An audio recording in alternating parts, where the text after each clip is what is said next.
അപ്പൊ പിള്ളേ അജയൻ എത്തിയിട്ടുണ്ട്. നിങ്ങളോട് നേരിട്ട് നന്ദി പറയാനാണ്. Thank you. ഈ സിനിമ ഇത്രയും വലിയൊരു വിജയമാക്കി നിങ്ങൾ ഓരോരുത്തരും പറഞ്ഞ അഭിപ്രായങ്ങളിലൂടെയാണ്.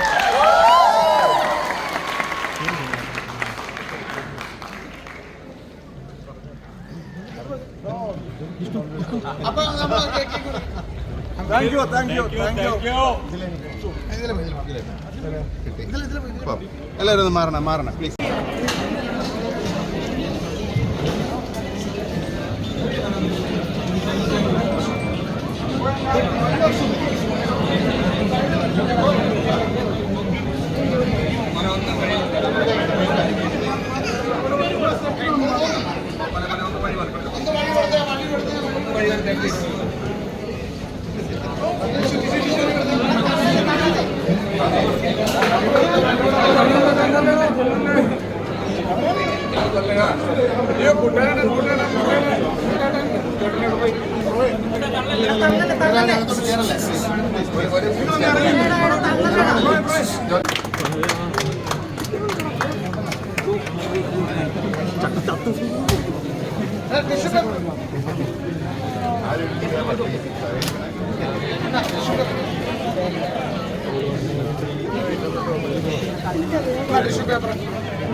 ഭയങ്കര വിജയമായിട്ട് ഓടിക്കൊണ്ടിരിക്കുകയാണ്. ഇപ്പം ചേട്ടൻ ഇത് കഴിഞ്ഞതിന് ശേഷം ആദ്യമായിട്ടാണ് ഇപ്പൊ കാണുന്നത് തന്നെ പടം ഇറങ്ങിയതിനു ശേഷം. എങ്ങനെയുണ്ടായിരുന്നു തിയേറ്ററിലൊക്കെ വന്നപ്പോൾ ഒരു ഫീലിംഗ് എങ്ങനെയുണ്ട്? സന്തോഷമുള്ള ഫീലിംഗ് തന്നെയാണ്. സാധാരണ സിനിമകൾ ഇറങ്ങുമ്പോൾ എപ്പോഴും നമുക്ക് കോമൺ ആയിട്ട് കാണുന്നത് ഏത് സിനിമ ഇറങ്ങിയാലും അതിന് രണ്ട് അഭിപ്രായം ഉണ്ടാകുന്നതാണ് നമ്മൾ ശീലിച്ചിട്ടുള്ളത്. പക്ഷെ ഒരുപാട് നാളിൽ കഴിഞ്ഞാണ് എല്ലാവരും ഒരു സിനിമയെ പറ്റി ഒരുപോലെ സംസാരിക്കുകയും ഈ സിനിമ കാണണമെന്ന്, ഇത് തിയേറ്ററിൽ മിസ്സാവരുതെന്ന് എല്ലാവരും, അതായത് നമ്മളൊരു മാർക്കറ്റിന്റെ ഭാഗമായിട്ടോ പബ്ലിസിറ്റിയുടെ ഭാഗമായിട്ടോ ഒന്നും നമ്മൾ ആവശ്യപ്പെടാതെ തന്നെ സാധാരണക്കാർ സിനിമ കണ്ടിട്ട് സിനിമ കാണാൻ പറ്റുന്ന സാധാരണ പ്രേക്ഷകർ സിനിമയ്ക്ക് വേണ്ടി സംസാരിക്കുന്നത് വളരെ അപൂർവമായിട്ടാണ് നമ്മൾ കാണുന്നത്. അത്തരത്തിലുള്ളൊരു ഭാഗ്യം ആസ്വദിച്ചുകൊണ്ടിരിക്കുന്ന ഒരു സിനിമയാണ്. ഇപ്പം ഇന്നലത്തെ തന്നെ എടുത്തു പറയുകയാണെങ്കിൽ കേരളത്തിനെ പറ്റിയിട്ടല്ല നമ്മൾ പറയുന്നത്, ഇന്ത്യ മുഴുവനുള്ള ബുക്ക് മൈ ഷോയുടെ സെയിൽസ് റിപ്പോർട്ട് എടുത്ത് നോക്കുമ്പോൾ ഇന്നലെ ഏകദേശം ഒറ്റ ദിവസം മാത്രം ഇന്ത്യയിൽ വിറ്റത് 1 ലക്ഷത്തോളം ടിക്കറ്റുകളാണ്. അത് കിഷ്കിൻ്റെ കണ്ടെന്ന് പറയുന്നത് നമ്മുടെ സിനിമയ്ക്കാണ്. അത് വലിയൊരു ഭാഗ്യമാണ്. വല്ലപ്പോഴും മാത്രം സംഭവിക്കുന്ന, അപൂർവമായി സംഭവിക്കുന്ന ഒരു ഭാഗ്യമാണ്. അത് ഏറ്റവും സന്തോഷമുള്ള കാര്യം. അതിപ്പോൾ ഈ പറഞ്ഞ പോലെ ഒന്നും വലിയ പ്രൊമോഷനൊന്നും ഇല്ലാതെ സൈലന്റ് ആയിട്ട് ഒരു ഓണമൊക്കെ അടിച്ചൊരു ഫീലിംഗ് ആണ് സത്യം പറഞ്ഞാൽ. അതെല്ലാം അങ്ങനെ തന്നെയാണ്. ഇത് പമ്പറടിക്കൊന്നുമില്ല, ഇത് ലോട്ടറിയാണ്. ഇത് വലിയ അധ്വാനത്തിന്റെ പിന്നിൽ ഇതിന്റെ ഏറ്റവും വലിയ പ്രധാനമായിട്ട് താങ്ക്സ് പറയേണ്ടത് ഇതിന്റെ സ്ക്രിപ്റ്റ് റൈറ്റർ, സിനിമാറ്റോഗ്രാഫർ മാഹുലാണ്. മാഹുലിന്റെ സ്ക്രിപ്റ്റും എങ്ങനെ പിടിച്ച പലരും പറയുന്നു മലയാള സിനിമയുടെ ചരിത്രത്തിൽ ഇത്രയും ഗംഭീരമായുള്ള സിനിമ വളരെ അപൂർവമാണ്.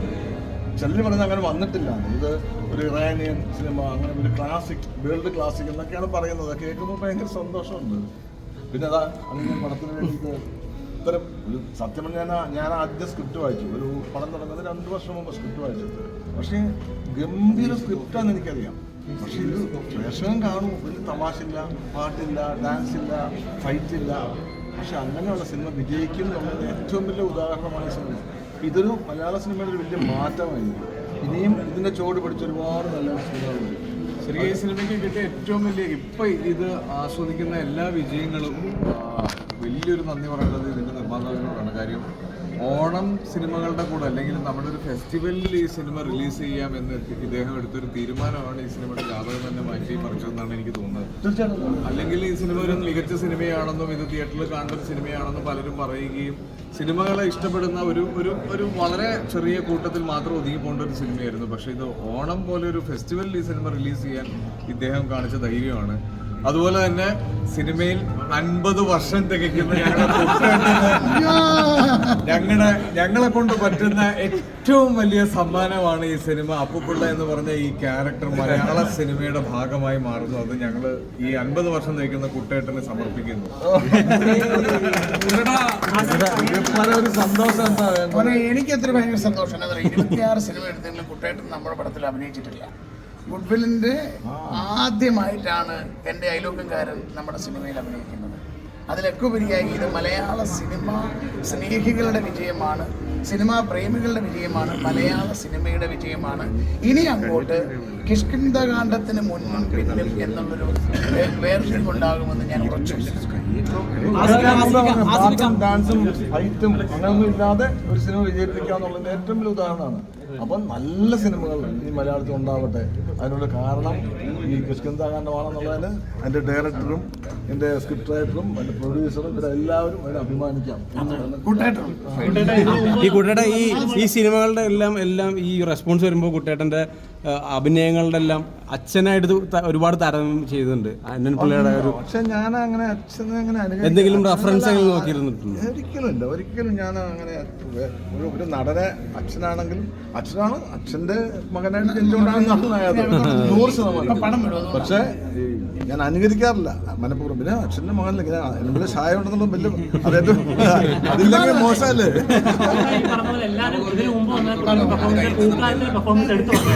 അതിനുശേഷം ഏറ്റവും കൂടുതൽ സ്റ്റേറ്റ് അവാർഡ് വരെ കിട്ടാൻ ചാൻസ് ഉണ്ടെന്ന് ആളുകൾ പറയുന്നു. അവാർഡ് ഇതല്ലേ ഏറ്റവും വലിയ അവാർഡ്. നിങ്ങളിങ്ങനെ വന്ന് ഇതിനെപ്പറ്റി നല്ലത് പറയുന്നു, അതാണ് ഏറ്റവും വലിയ അവാർഡ്. എന്നെ സംബന്ധിച്ച് ഞാൻ ഈ 45-50 വർഷമായി സിനിമയിൽ. ഇത് ജനങ്ങൾ എന്നെ ഇത്ര നാൾ നിർത്തിയത് ഇദ്ദേഹമൊക്കെ വിളിക്കുന്നത് എന്തുകൊണ്ടാണ്? അപ്പൊ ഇത്രയും വർഷം ജനങ്ങൾ എന്നെ ഇഷ്ടപ്പെടുന്നതുകൊണ്ടല്ലേ. അപ്പൊ ജനങ്ങളുടെ ഇഷ്ടമാണ് ഇതിന്റെ ഏറ്റവും വലിയ അവാർഡ്. ബാക്കിയൊക്കെ അതിന്റെ സെക്കൻഡറി ആണ്. ശരി, നമുക്കൊന്ന് അകത്തോട്ട് നിൽക്കാം.